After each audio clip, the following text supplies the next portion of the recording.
Also gonna kind of make the foundation really plain.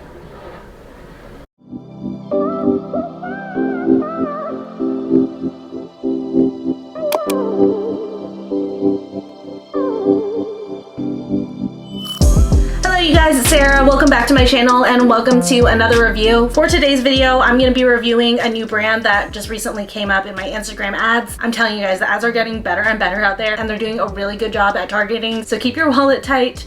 Be safe out there, but this one really did get me. I'm going to be reviewing and doing a wear test with the EXA Beauty Jumpstart Smoothing Primer and then their High Fidelity, High Fidelity Semi-Satin Foundation. But before we jump into my review, I just want to welcome anyone who's new to my channel. I create content on fashion, beauty, and lifestyle. I would love it if you would hit that subscribe button and also hit the notification bell. And for everyone watching, please don't forget to like and comment on this video. Let me know your guys' thoughts on this foundation, especially for my other oily girls out there.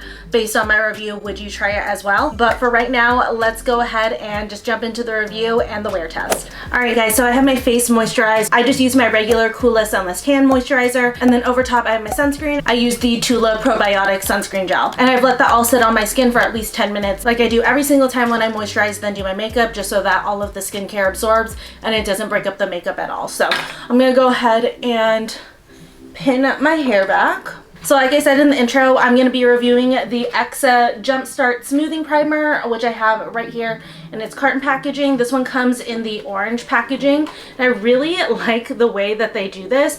The X actually is cut out, so that's the actual bottle that's sitting inside. I think that that's a really cool detail. But for the primer, it has soothing cocoa fruit powder and free radical fighting fatty acids to deliver a breakthrough blurring effect that creates a canvas of possibility for any skin tone. And then this one is a semi-matte finish, and it's suitable for all skin types. So here is what the box looks like. Oh, this is cute.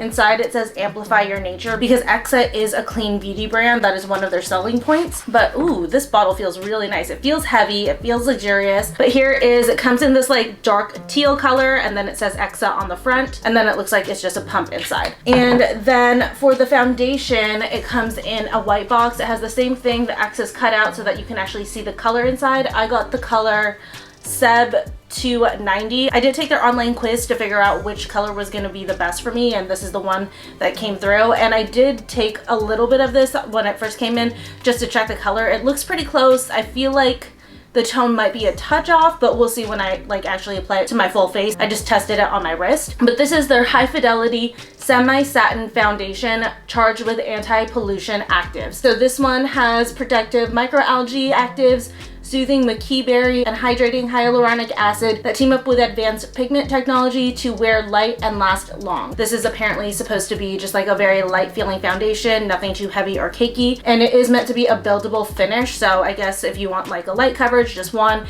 and then you can build it up to a full coverage. Also too, on their packaging on the outside, it has this embossed side. It says all ages, all people, all senses of humor, all states of mind. So just basically to show that their products are made for everyone. So opening it up, it still says amplify your nature, but I didn't notice on the other one, it does have this too, but on the flap it tells you all of like the different recycled materials that everything is made out of on this packaging. So that's pretty cool. The bottle is even made out of recycled glass. That's pretty awesome. For the foundation, it comes in a clear bottle, but it still has that same kind of teal top, and then it says EXA on the front. I guess we'll just go ahead and jump into it, starting out with the primer.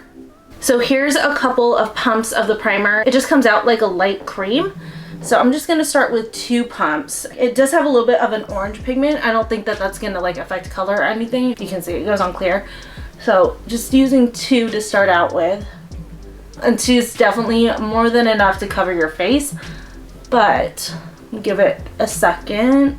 I'm not really seeing that much as far as blurring everything goes. My skin does feel smooth and primed for foundation, but I'm not necessarily like seeing a huge difference between my skin without the primer and my skin with the primer. So I think that it's great just like so far as a base for your foundation. I can tell that's also going to make the foundation last a little bit longer just by the way it feels, but I don't feel like my pores or any of my imperfections have been blurred out necessarily just by this primer. But that doesn't mean I wouldn't still use it. I think that this is just a good basic kind of primer from what I can feel. This is exactly the feel that I like whenever I have a primer and I'm going to go over with foundation, just like a very, very light tackiness, because I feel like that really helps the foundation to stick on and last a lot longer. For the foundation, I'll do 2 different applications like I normally do. I'm going to try one side with a sponge and then one side with a brush, just to let you guys know what the better application is. So pumping it right out of the bottle. This is very, very runny and liquidy. Just be aware of that. I just did 1 pump and we'll work with that for right now. Looks like the color's actually going to be pretty good. It's like a touch more yellow than I prefer, but it's not super far off, so I don't mind. But oh my gosh, okay, right away, that totally covered everything up with just 1 pump. Like, I actually don't feel the need for a second layer, at least with the sponge, but I do look pretty dewy and shiny. I'm hoping that it mattifies itself as I work it in, but we'll see. So here is the first layer. Like I said, it covered up a lot more than I was expecting. My skin looks very even and it looks very skin-like.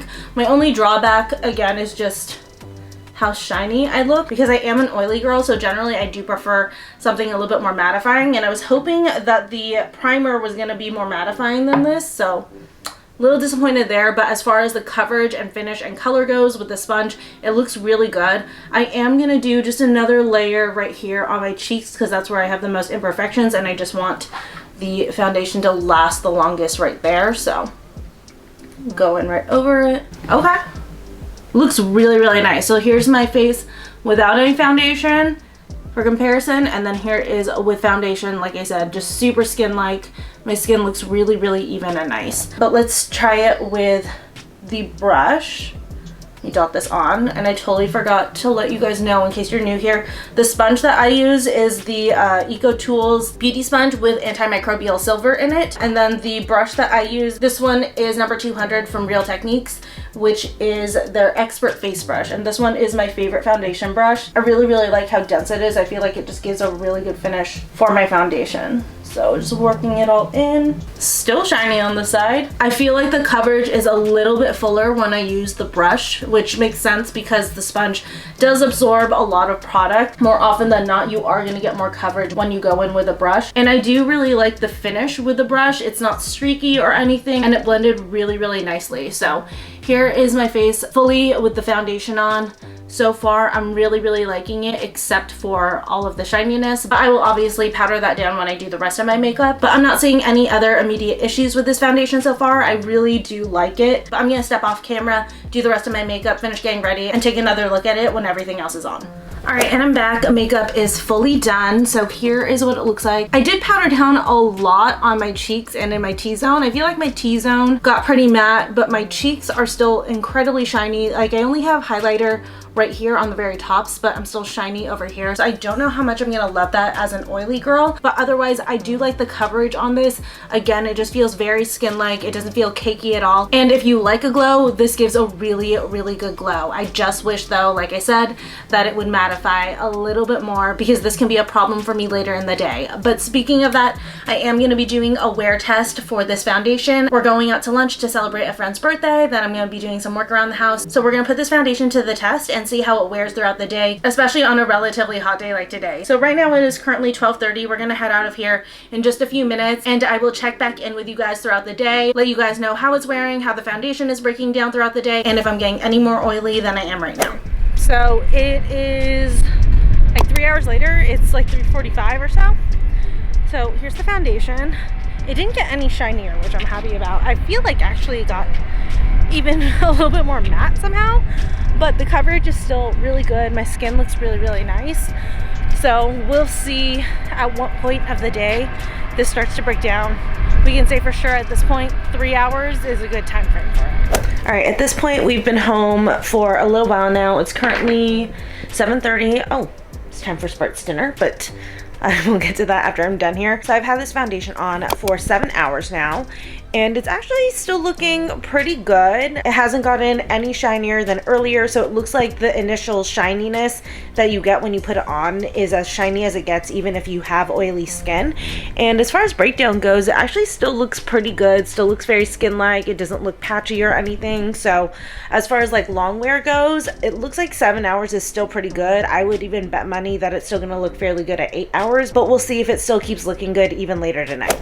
Okay, so it's the end of the night. It's 11:30, so I've had this foundation on for 11 hours. I am super shiny now, so definitely at about the 7 to 8 hour mark is where you're gonna get before it starts breaking down and making you shinier than when you first put it on. And I have a lot of my imperfections peeking through, but that doesn't surprise me at about 11 hours of wear. That's a long time to be wearing foundation. Most people don't expect your foundation to look this good at 11 hours. So I would say probably the 7 hour mark is where I really truly judge this foundation.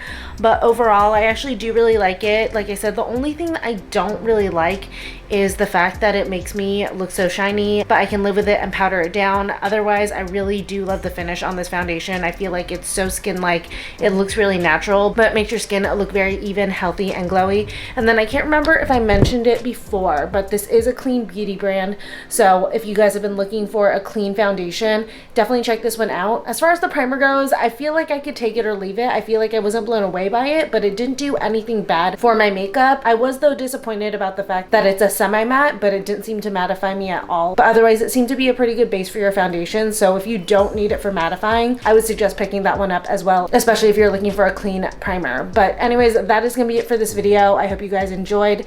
Thank you so much for watching. Please don't forget to like, comment, and subscribe, and I will see you again in my next one. Bye.